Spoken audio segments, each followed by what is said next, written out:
And now, live from Level 5 Productions on the island of Milleronia, it's The Larry Miller Show.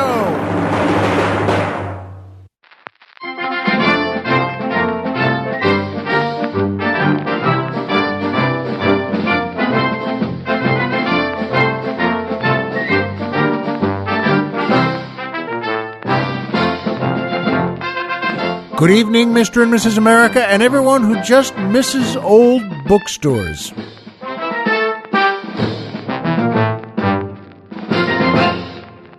Hi, folks, and welcome back to the Larry Miller Show. I'm Larry Miller, but in a way, aren't we all? And boy, oh boy, is it ever good to be back on the mainland. I love Milleronia, and I love the island there. But, with both our sons back at home here, at Stately Miller Manor, it's just wonderful to be the area, and there's some things that came up today with things they needed to do, and it's worth telling you about. But boy, oh boy, I'm happy to be not only happy to be back, it was a gorgeous day today, and the Colonel and I both mentioned that to each other. Hey, wasn't it beautiful today? It was. That makes me happy, and of course, as you know, the music makes me very happy.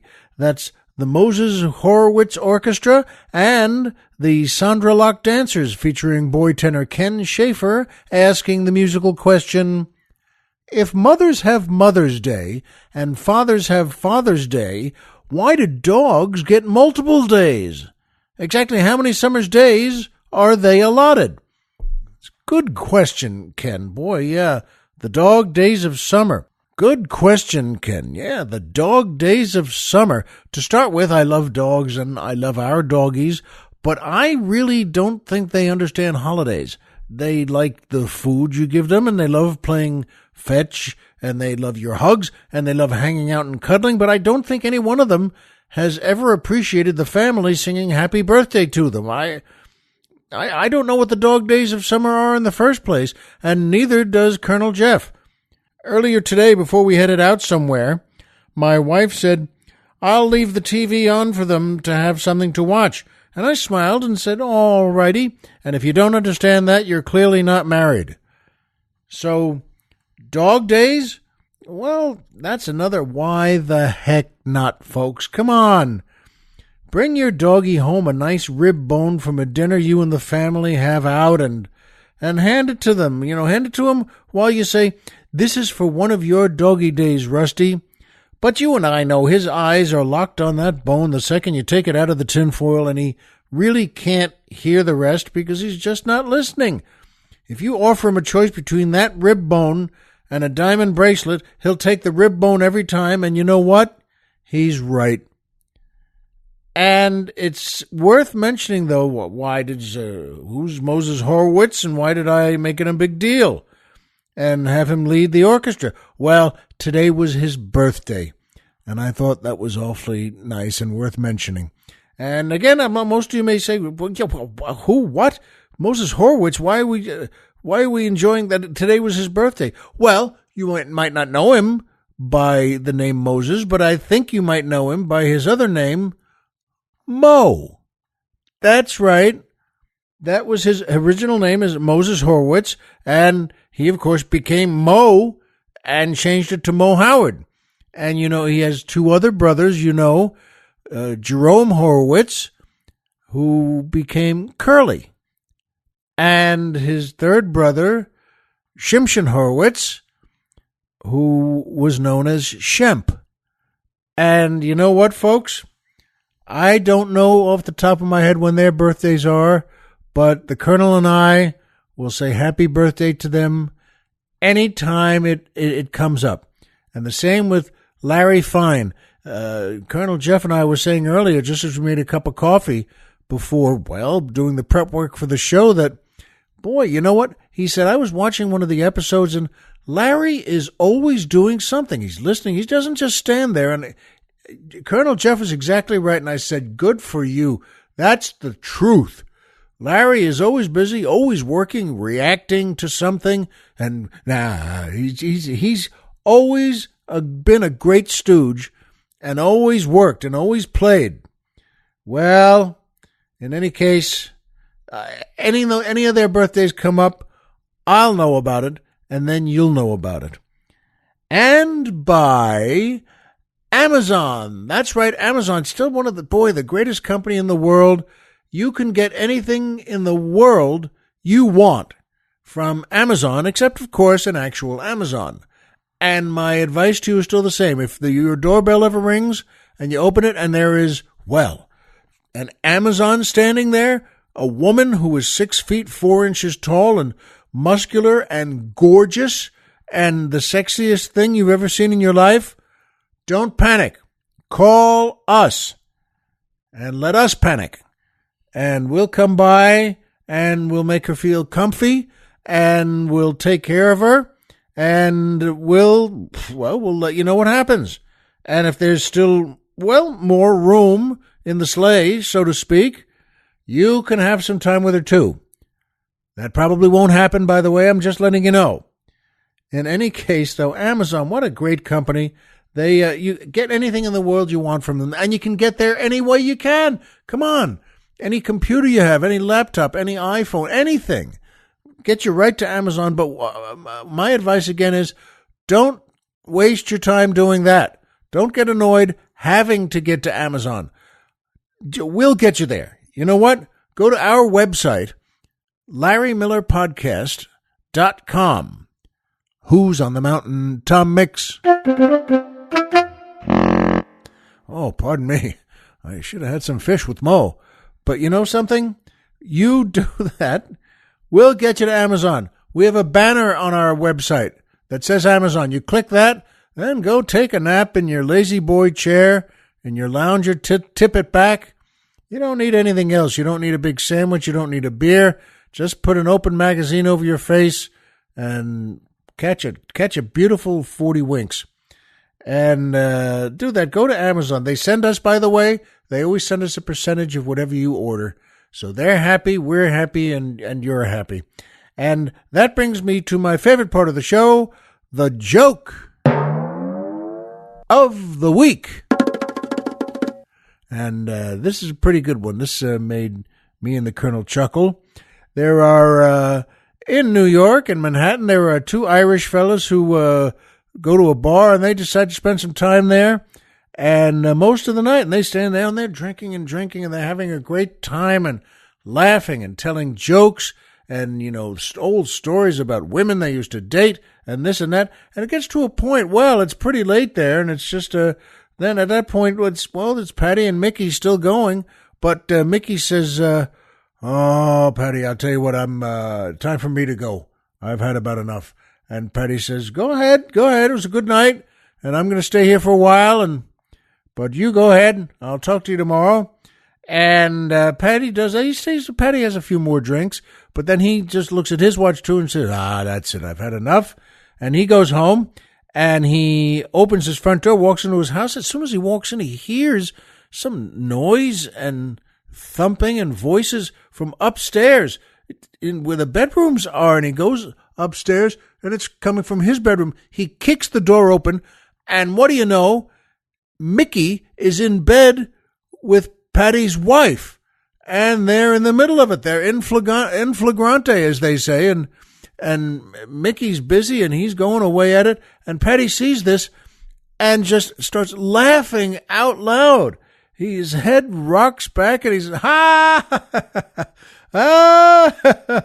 And finally he says, look at that Mickey. He's so drunk he thinks he's me.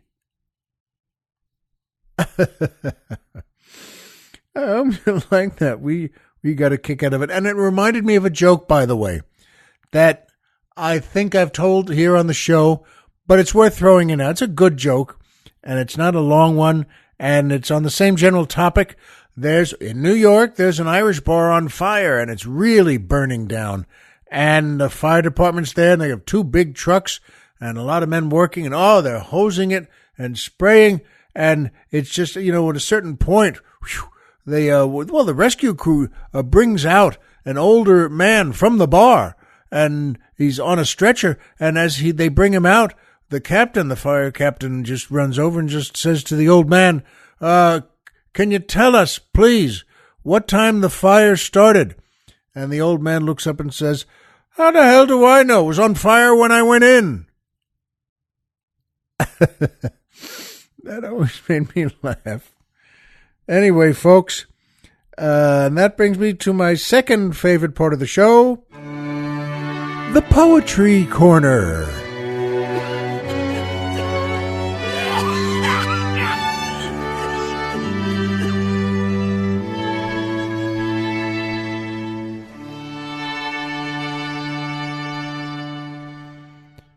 That beautiful string quartet. Probably not playing in the bar that was on fire. But in any case, it's beautiful. And this is a lovely poem by the great Edna St. Vincent Millay.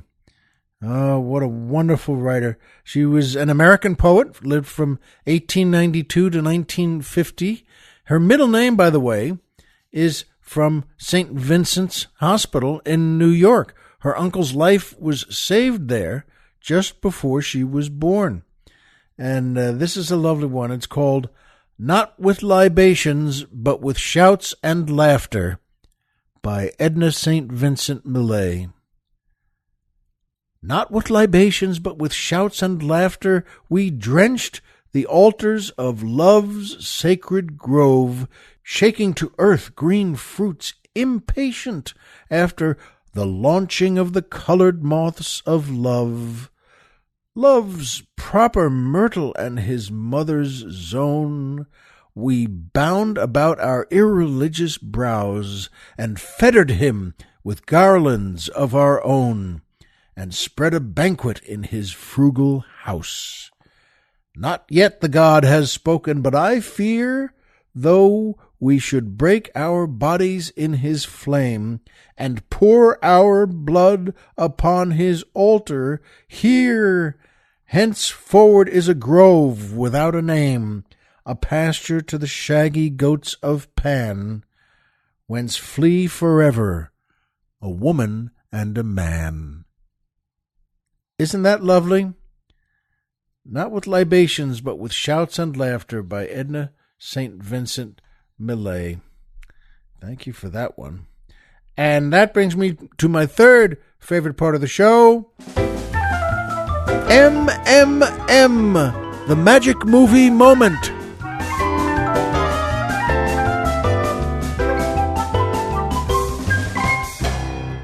This is a wonderful movie. Oh, it's one of those I've seen 30, 40 times, and we'll see another 30, 40 anytime it's on. Oh, I watch it hopefully from the beginning, but anytime. You know, if there's 45 minutes left, I'll watch those 45 minutes. It's called The Outlaw Josey Wales from 1976, directed, well, by the great Clint Eastwood, written by Phil Kaufman and Sonia Chernis, starring Clint Eastwood, Sandra Locke, John Vernon, Bill McKinney, Chief Dan, George, Joyce Jameson, Matt Clark, and so many others. It's a very good movie. It's wonderful in so many ways.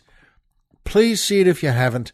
And my magic movie moment from it tonight is the Missouri boat dance. It's wonderful. It's as well as Clint and his friend Lone Watty, that's his name in the movie, and boy, as they're escaping, they're running from the Union soldiers, and they're Redlegs by Bill McKinney.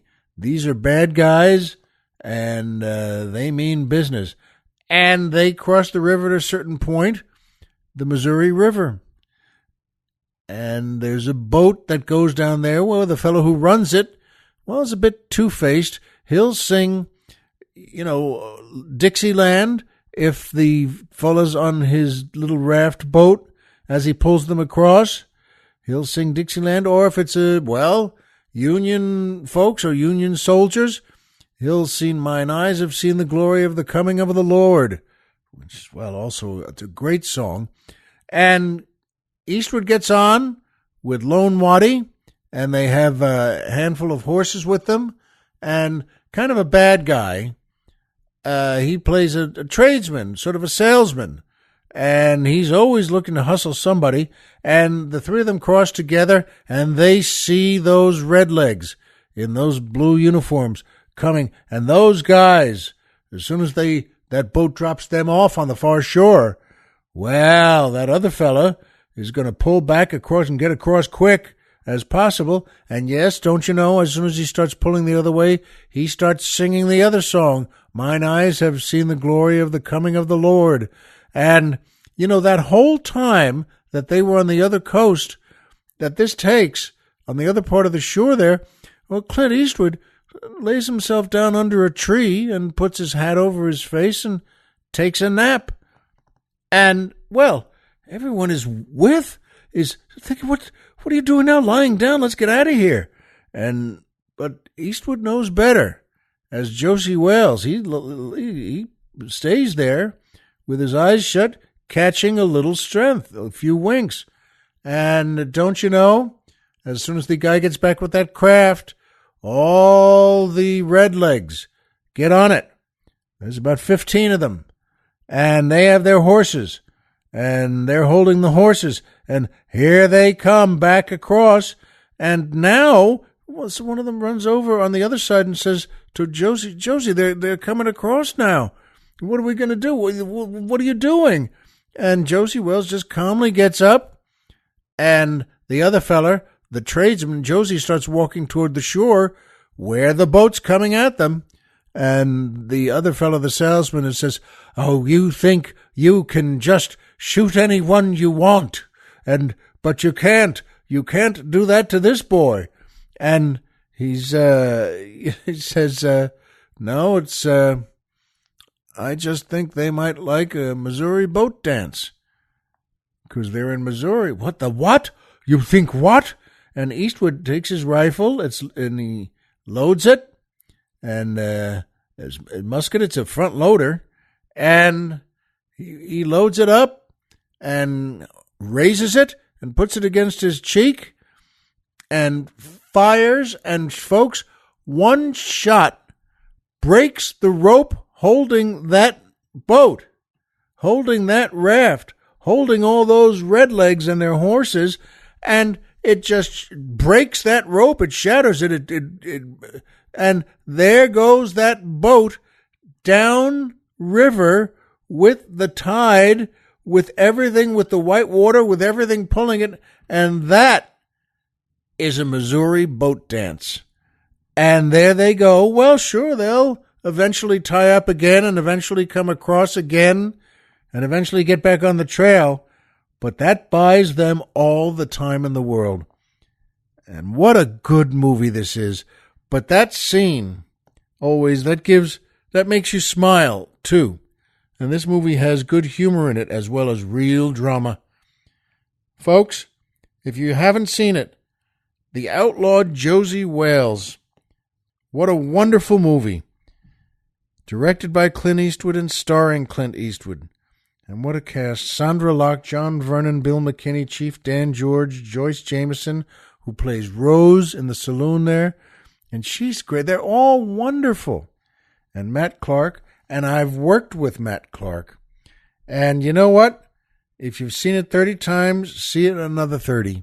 If you've never seen it, do it fast. You won't be sorry you did. And you know what? My kids today aren't sorry. They did the things they had to do. There were a certain thing. Well, you know what? My older boy, our Marine, who came back from his third deployment, and you know what? He knew he had to get his car fixed. We had stored it. He stored it in a place down in Orange County. And, well, it's not cheap, but that's all right. He stored it for 2 years. And every month there's a payment, and those fellas are, well, part of the what they do for you is they keep it indoors, and they start it up regularly every couple of weeks and just keep everything pumping. And they check this and they check that. And, well, the truth is they didn't check it that well, because I drove my son down there After I picked him up at the train station, when he came back from Camp Pendleton, and the air conditioning didn't work. Number one, I know we're all spoiled, but you expect that to be working. And he started it up. It started fine, and it was something a little. This was ticking and that was clicking, and he got home just fine, and so did I. We went home, and yet he knew this was something off. And sure enough, the next day, the air conditioning didn't work. It didn't work when he picked it up there. There was something wrong with it, and there are a few things wrong. And he's going on a little trip this weekend. He's going down to San Diego with, a couple of his Marine friends, and they're going to have a good time down there for a couple of days and a couple of nights. And he knew it wanted to be fixed, and he knew he had to take it in. So he did. We called, first of all. He thought he'd jumped the battery. My other son had cables in his car. And so our older boy, the sergeant, just, hooked it up. He knows what he's doing with this and that, with everything. But he couldn't get it. He couldn't get it to take. It was clicking a little here and there. And he thought, this one's not taking. And it was too low, way too low. And I said to him, you know what? You can do anything. You can fix anything. You can put anything in. But let me call AAA, and they'll send somebody down here. And he said, sounds good. I called. The guy was here, by the way. Didn't take hours. He was here in about 15 minutes, and he knew his stuff. And he could see this and that, and he had his equipment come out that he used just to check. He said, yeah, this is way down there. And he said he showed the numbers coming up. It should be, 419 of this or that, and it was more like 12. And, the power on this and that should be this and that, should be 80, but it was 5. And so he said, I would have brought you a new battery for it, as Bugs Bunny used to say, not battery, battery. And he said, but my son said, you know what? That's I'll take it down. It needs a good look and service anyway. So I'll take it down to it's a Honda Accord, and he said I'll take it down to the Honda dealer right down in our town. It's a few miles away. And the guy from the AAA service center said, make sure you take a big bandage for your neck because they'll cut it. He was funny with a thick accent. He was joking around that, they'll charge you a lot. And my kids said, they'll charge what they charge, but I'm paying for it. It's my car. And he was, by the way, that's the way he does things. He knew I was going to go with him, and I could say, and sure, my wife would too. Hey, we'll pay for this and that. But he wants to do that. And he did. He took it down there, and then he called me almost 3 hours later. He wanted to watch the whole thing and see what they were doing and see what they were finding. And they knew, and he knew.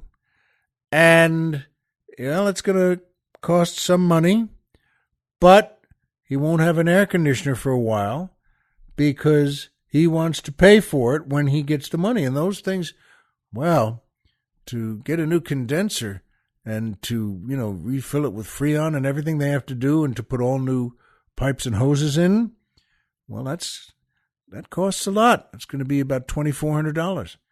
And he said, he's a solid young man. He's a tough guy. And he said, I think I'll take the heat with just the windows down on the freeways.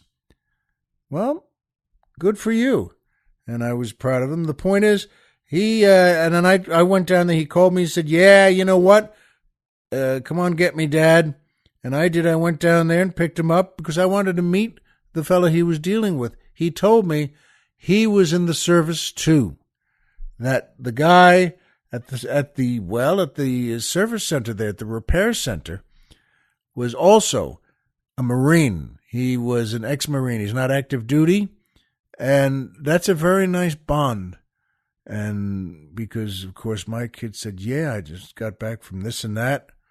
And the guy has a little medallion on his desk that says United States Marine Corps. And this guy was very cool. He was very nice. And he was as solid as a rock. And I felt good that my son has, a friend there. And he got his card and he took it with him. And the guy was very nice to me. And so I took my hands off his throat and said, all right, you may live. But no, of course, he was a fine fellow. We all shook hands. And then we came back here because, you see, it impressed me. Well, he can do anything he wants. He was a little annoyed. He was a little angry. And he said that as I drove him back in my car. He said, because I told him, the truth. That I said, it's not, if you don't mind a little advice, this is not a good night to drink. Anything, even a couple of drinks. He said, you know what? I know what you mean. And he's smart. And he did know. It's not a good night. And I told him a story about my grandfather, my mother's father. He's a tough man. He was a plumber. And, he was from Latvia, and so was his wife, my grandmother, my mother's mother. And all their kids were born here, except one. The first one was born in Latvia. And he said that I remember being a kid, being 8 or 9 years old, and she passed away, my grandmother, his wife. And he was a guy that they came from a culture that every day, first thing in the morning, just as they get up, you wash your face, you brush your teeth, you put your clothes on, and the first thing he did was have a shot of whiskey. They all did. Just one, but that's the way you start the day. So he was a tough guy, and he was used to all sorts of things.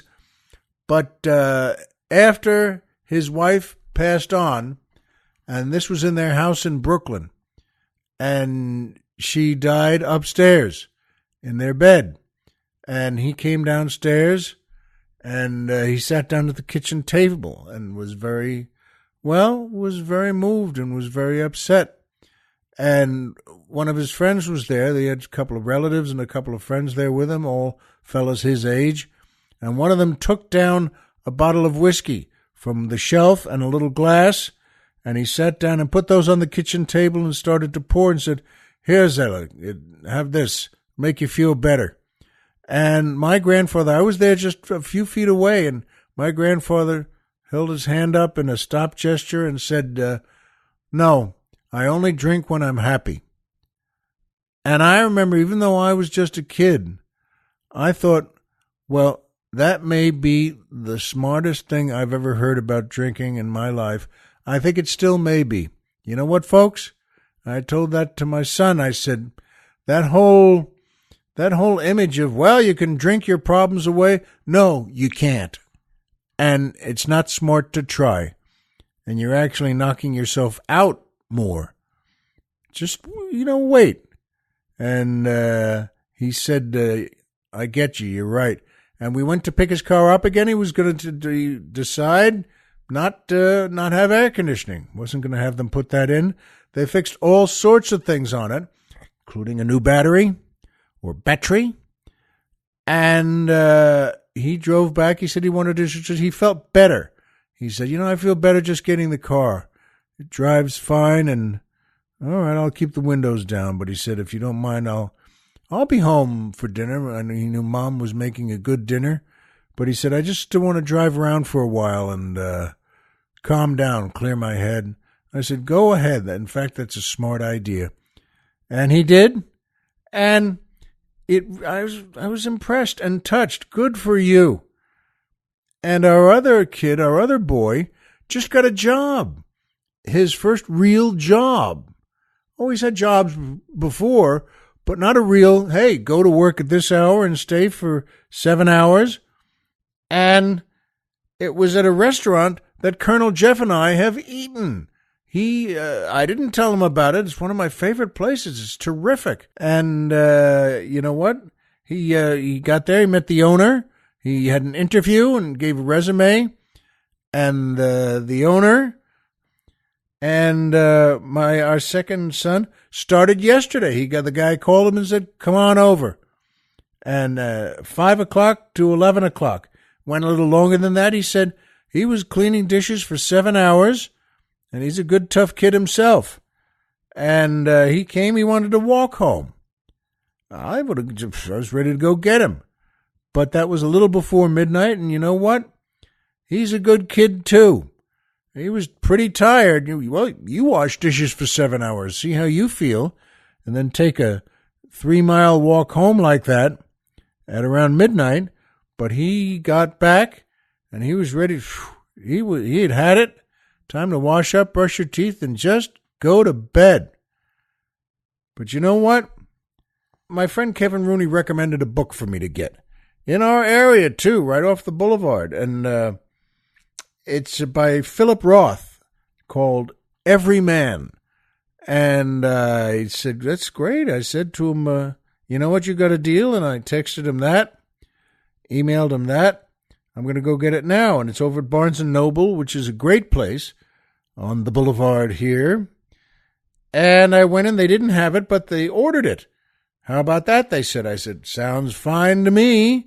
And I have their card, too, which, you know how people always say, "Do you have our club card for something?" I never do. I don't know about you. I never get the thing.